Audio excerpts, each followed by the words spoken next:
आणि जय श्रीराम तर आपला 22 तारीख आहे ना, 22 तारखेला तसं गेल्या वर्षी आपण तिकडे आरती केली, शरवीची आरती, तशी तुम्ही इकडेही केली होती, म्हणजे आपल्या इथल्या दिवेकरांनी.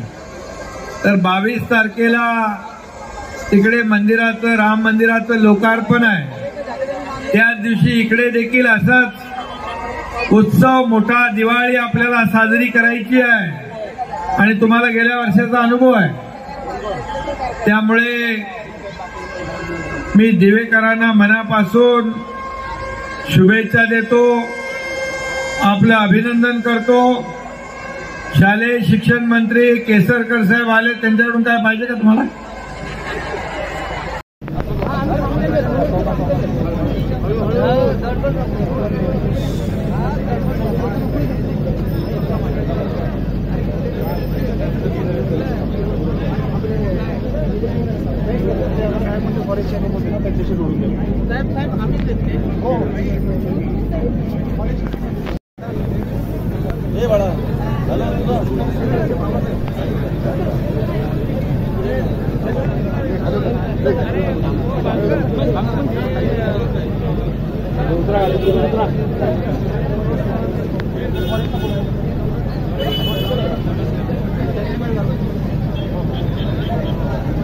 महायज्ञ आपण सुरू ठेवलेला आहे.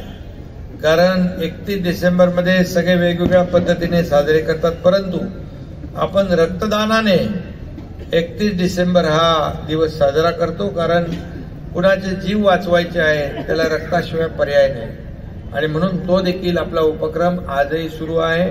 दिघे साहेबांनी सुरू केलेले सगळे उपक्रम आजही तसेच आपल्या जिल्हा शाखेने सुरू ठेवले आणि म्हणून जिल्हा शाखेला मी मनापासून धन्यवाद देतो, त्यांचं अभिनंदन करतो.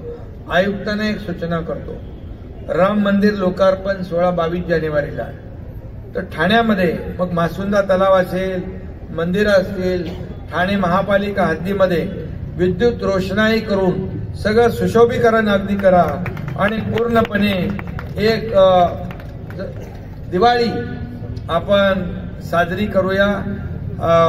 अयोध्येमध्ये राम मंदिराचं लोकार्पण होईल, परंतु त्याचा आनंद जो आहे हा आपल्या इथल्या लोकांना देखील घेता येईल अशा प्रकारचं काम आपण करूया. थेट प्रक्षेपण जे आहे ते देखील आपण स्क्रीनवर करू आणि पूर्ण ठाण्यामध्ये एक 22 जानेवारीच्या अगोदर पूर्णपणे दिवाळीसारखा सण उत्सव राम मंदिराच्या लोकार्पणाच्या निमित्ताने आपण करू, एवढी आपल्याला सूचना आहे. धन्यवाद. जय हिंद, जय महाराष्ट्र. देवेश महादेव जगताप. आज माननीय मुख्यमंत्री महोदयांच्या संकल्पनेतील क्लस्टर या योजनेच्या 3ऱ्या भूखंडावर सभेचे शिष्टाचार पूर्ण करण्यासाठी अर्थातच आभार प्रदर्शनासाठी ठाणे महानगरपालिकेचे अतिरिक्त आयुक्त श्री प्रशांत रोडे सर यांना मी सन्मानपूर्वक आमंत्रित करते.